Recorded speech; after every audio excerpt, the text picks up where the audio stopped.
ठीक है। जैसे मेटल वर्कर्स जो थे वो अपने आप को सुपीरियर समझते थे क्योंकि उसमें स्किल्स की रिक्वायर्ड होती थी, और बाकी जो वर्कर्स थे वो नॉर्मली यहाँ पर होते थे, तो वो अपने आप को क्या है कि भाई एरिस्टोक्रेट समझते थे कि मतलब सब हमारी दादागिरी है, हम जैसा करना चाहेंगे वैसे ही यहाँ पर काम होगा। तो ये भी प्रॉब्लम आपको देखने को मिली।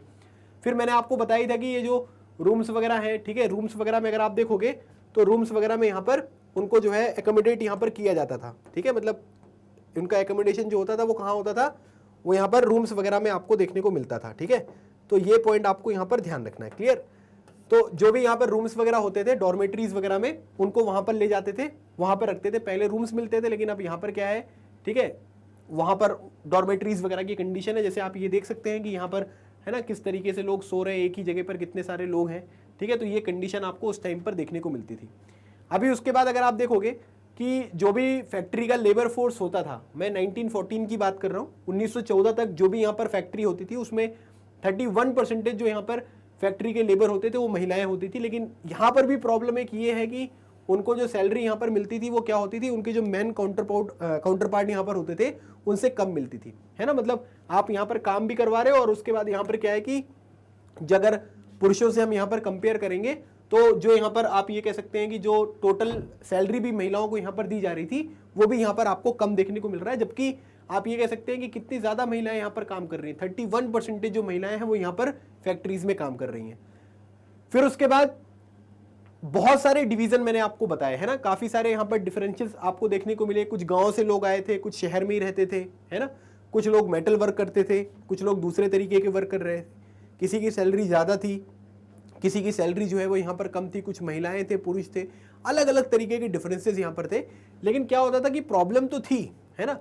जैसे क्या होते थे कि कई बार क्या हुआ कि उन लोगों को जबरदस्ती यहाँ पर जो है वो काम से निकाल देते थे, है ना, डिसमिस कर दिया कि भाई आप जाइए, हम आपको यहाँ से अब काम से निकाल देंगे। उनकी जो वर्क कंडीशंस थी वो उतनी अच्छी नहीं थी। वो बोलते थे कि भाई हम वर्क कंडीशंस को यहाँ पर थोड़ा इंप्रूव कर दीजिए, हमारी जो प्रॉब्लम है उसको यहाँ पर रिजॉल्व कर दीजिए, लेकिन वो सुनते नहीं थे उनकी बात। तो इतने सारे डिवीजन होने के बाद भी, सब लोगों के अलग अलग बैकग्राउंड होने के बाद भी, वो हमेशा क्या करते थे कि अगर कभी स्ट्राइक वगैरह यहाँ पर करना होता था तो वो सब लोग यहाँ पर मिलकर जो है वो साथ में आ जाते थे, है ना। तो ये क्या है, ये मैंने आपको जो इंडस्ट्रीज में यहाँ पर चल रहा था, मैं आपको क्या पढ़ा रहा हूँ, मैंने आपको बताया कि भाई रशियन रिवॉल्यूशन से पहले हमको ये समझना पड़ेगा कि वहां पर जो इकोनॉमिक कंडीशंस थी वो कैसी थी, है ना। मतलब इंडस्ट्रीज में क्या चल रहा था, है ना, ये तो शहर की बात हो गई।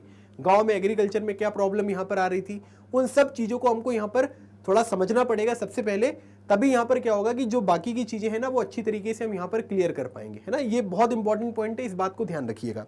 तो अब यहाँ पर क्या हुआ कि जो भी एम्प्लॉयर्स वगैरह हैं, ठीक है, उनकी वर्किंग कंडीशंस वगैरह जो है वो यहाँ पर जब भी सही नहीं होती थी, जब वो डिमांड करते थे या जॉब से निकाल दिया जाता था, तो डिफरेंसेस होने के बाद भी वो लोग यहाँ पर क्या करते थे कि साथ में स्ट्राइक वगैरह करने के लिए जो है वो आ जाते थे। These strike took place frequently in the textile industry, ठीक है, जो कपड़े वाली इंडस्ट्री होती है उसको टेक्सटाइल इंडस्ट्री कहते हैं। वहां पर अगर आप देखोगे तो 1896-1897 में यहाँ पर जो है वो स्ट्राइक हुआ, ठीक है। फिर उसके बाद मेटल इंडस्ट्री में भी जो है वो 1902 में आपको यहाँ पर टोटल स्ट्राइक जो है वो देखने को मिला। मतलब यहाँ पर क्या हो रहा है कि लोगों को भी समझ में आ रहा है कि नहीं भाई यहाँ पर प्रॉब्लम है और इस प्रॉब्लम को दूर करना चाहिए, लेकिन वो लोग नहीं करते थे। तो ये लोग क्या करते थे, फिर स्ट्राइक वगैरह वाला जो फिनोमिना है वो भी आपको यहाँ पर रशिया में देखने को मिला है, ठीक है। अब उसके बाद ये तो मैंने शहर के बारे में बात करी, क्योंकि मैंने आपको जो सब कुछ यहाँ पर चीज़ें थी वो मैंने आपको बताया। मैंने आप अगर देखोगे तो मैंने आप लोगों को काफ़ी इंपॉर्टेंट चीज़ें बताई हैं। मैंने इकॉनमी और सोसाइटी के बारे में पढ़ाना स्टार्ट किया, वहाँ की ज़्यादातर पॉपुलेशन क्या करती है, इंडस्ट्रीज़ में यहाँ पर किस तरीके से काम हुआ, ये मैंने आपको बताया, ठीक है। उसके बाद मैंने आप लोगों को ये भी बताया कि भाई यहाँ पर इंडस्ट्रीज़ में क्या क्या प्रॉब्लम यहाँ पर आ रही थी, है ना। इकॉनमी के बारे में थोड़ा पॉइंट से मैंने आपको समझाया कि वेजेस वगैरह भी कम मिल रहे थे, महिलाओं को नंबर यहाँ पर 31% था, लेकिन फिर भी आप ये कह सकते हैं कि जो वेजेस थे वो यहाँ पर कम थे। अब उसके बाद कंट्री साइड में, मतलब कि ये तो शहर के बारे में हमने बात कर ली, है ना, सेंट पीटर्सबर्ग के बारे में बात कर ली, मॉस्को के बारे में बात कर ली। गांव वाला जो एरिया यहाँ पर था वहां पर क्या सिचुएशन आपको देखने को मिली, ठीक है। तो बोला जा रहा है कि in the country side peasant cultivated most of the land, है ना, ज्यादातर जो लैंड है उसको कल्टिवेशन होता था, एग्रीकल्चर पर्पस के लिए यूज करते थे। But the nobility, the crown and the Orthodox church old large properties, ठीक है। मतलब उन जहां पर किसान जो है वो खेती कर रहे हैं, उन खेत के जो है वो मालिक कौन है, उन खेत के मालिक जो है वो नोबिलिटी मतलब जिनके पास बहुत लैंड वगैरह होता था, ठीक है। फिर क्राउन हो गए, फिर ऑर्थोडॉक्स जो चर्च वगैरह होते थे वो उन लैंड के यहाँ पर मालिक होते थे। और उनकी जो जमीन होती थी उस पर काम कौन करता था, उस पर जो ये हमारे जो किसान लोग थे वो लोग इस पे यहाँ पर काम करते हुए आपको दिखाई देंगे। Like workers peasant too were divided, they were also deeply religious. तो यहाँ पर क्या है कि रिलीजियस डिवीजन भी आपको देखने को मिलेगा। जैसे वर्कर्स के बारे में मैंने आपको बताया कि वो लोग यहाँ पर आपको डिवाइडेड देखने को मिलेंगे, उसी तरीके से आप यहाँ पर ये कह सकते हैं कि जो हमारे फार्मर्स थे वो भी यहाँ पर उनके बीच में भी डिवीजन आपको देखने को मिला।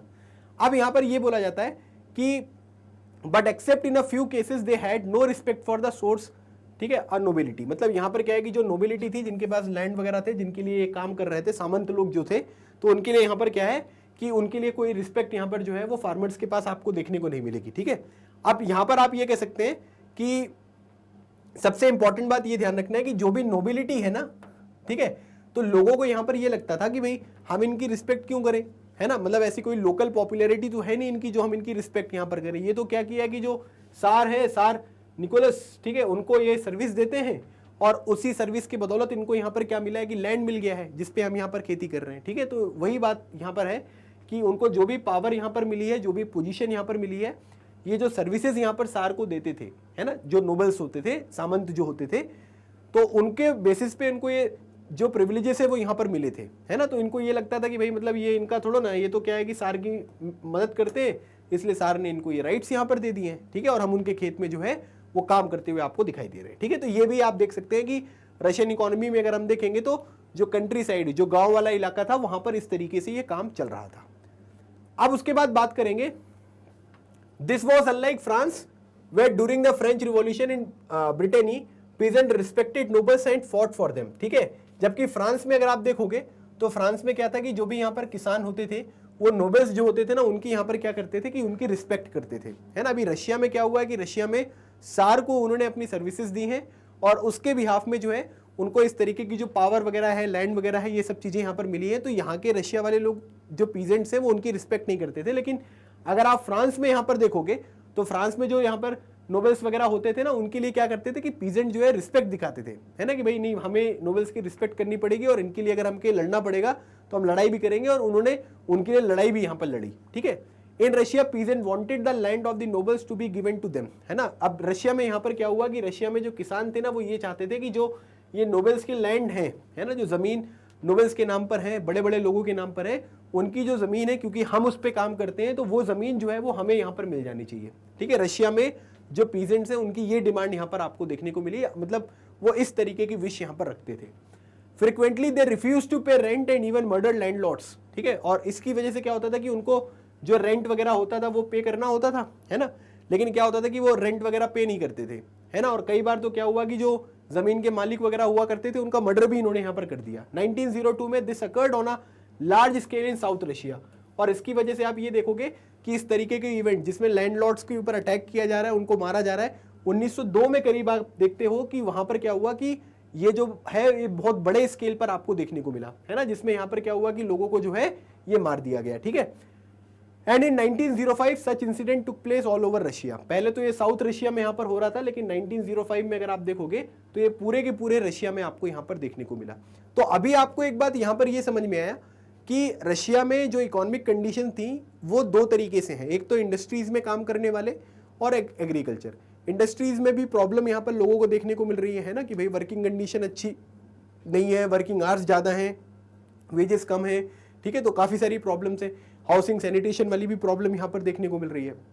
दूसरी तरफ अगर हम रूरल एरियाज में देखेंगे तो रूरल एरियाज में क्या है कि रूरल एरियाज में भी एक अलग तरीके की प्रॉब्लम क्रिएट आपको देखने को मिलती है। ठीक है, रूरल एरियाज में क्या हो रहा है कि लाइक वहाँ पर क्या है कि लोगों की नोबेल से यहाँ पर बन नहीं रही है ना, क्योंकि उनको क्या है कि उनको तो सार की उसने सर्विस दी है, उससे मिला हुआ है, और नोबेल्स ये चाहते हैं कि पीजेंट्स ये चाहते हैं कि हमें जिस लैंड पर हम काम कर रहे हैं वो लैंड हमें हम यहाँ पर आप हमको प्रोवाइड कर दीजिए। लेकिन वो क्या कह रहे हैं कि वो नहीं चाह रहे हैं, तो भाई लैंडलॉर्ड्स के साथ उनके क्लैशेस यहाँ पर होते हैं, तो कई बार उन्होंने लैंडलॉर्ड्स वगैरह को जो है ये मारा भी है। ठीक है, तो मतलब दोनों तरफ से अगर आप देखोगे, इंडस्ट्रियल सेक्टर में भी अगर आप देखोगे और एग्रीकल्चर में भी देखोगे, तो दोनों तरफ से यहाँ पर जो है आप ये कह सकते हैं कि प्रॉब्लम जो है वो देखने को मिल रही है। और ये प्रॉब्लम भी जो है ये मतलब वजह बन सकती है एक आगे चलकर, है ना। इस पॉइंट को आपको इस तरीके से यहाँ पर समझना है, ठीक है, कि क्या क्या चीजें हैं जो आगे हम यहाँ पर चलकर देखेंगे। अब उसके बाद मैंने आपको इकोनॉमी के बारे में बताया, इकोनॉमी में क्या क्या प्रॉब्लम चल रही थी, किस तरीके से प्रॉब्लम चल रही थी, ये पॉइंट मैंने यहां पर डिस्कस कर लिए। आपको ये पता होना चाहिए कि आखिर भाई रशियन रिवॉल्यूशन में रशिया में क्यों आया, ये पॉइंट आपको समझ जाने के लिए मैंने आपको बैकग्राउंड बताया कि वहां पर प्रॉब्लम्स थी पहले से, है ना।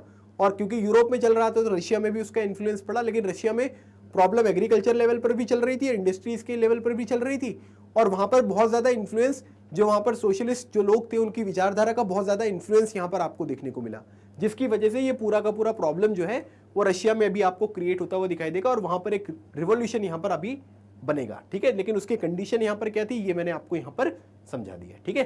तो इतना आई होप आपको क्लियर हो गया होगा, क्योंकि ये चीजें अगर आप समझ जाओगे ना तो चीजों को कनेक्ट कर पाओगे, है ना, कि भाई रशिया में ही क्यों रिवॉल्यूशन यहां पर आया, तो ये चीजें इस तरीके से यहां पर कंप्लीट होगी।